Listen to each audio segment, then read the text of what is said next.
Niger, la France appelée à cesser de jouer les incendiaires et sortir du déni en évacuant ses militaires. Pour plus d'informations sur ce sujet, retrouvez-nous après le générique.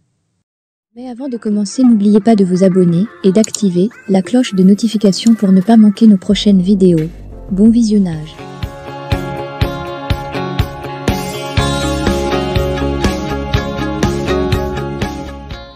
L'association Survie, qui milite contre la France-Afrique, a appelé lundi 14 août 2023 les autorités françaises à évacuer ces 1500 militaires stationnés dans le pays.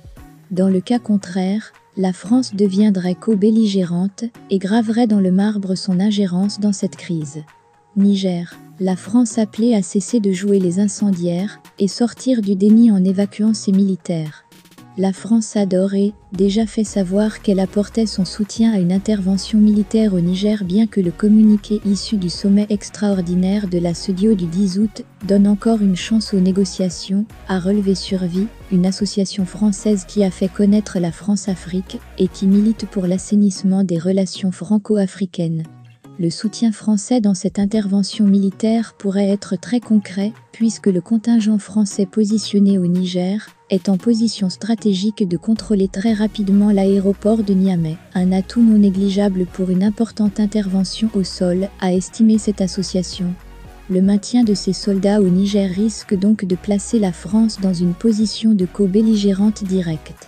Cela entérinerait son ingérence dans la crise en cours, déjà marquée par les postures martiales et les déclarations belliqueuses d'Emmanuel Macron et sa ministre Catherine Colonna, a souligné Survie.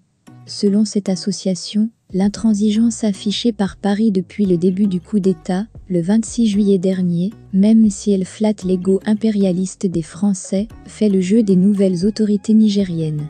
Elle leur permet de mobiliser plus facilement la population des grandes villes du Niger et de s'offrir ainsi la légitimité qui manquait à leur accession au pouvoir, qui, initialement, s'apparente davantage à une révolution de palais. Cette mobilisation paye, puisqu'elle contribue à faire fléchir des États membres de la CEDEAO. Le Cap-Vert s'est dit opposé à une intervention militaire, le Togo s'est désolidarisé de l'organisation régionale, et le nouveau président du Nigeria, surtout, semble finalement hésiter à se lancer dans une telle aventure, fortement contestée dans son pays, a analysé Survie.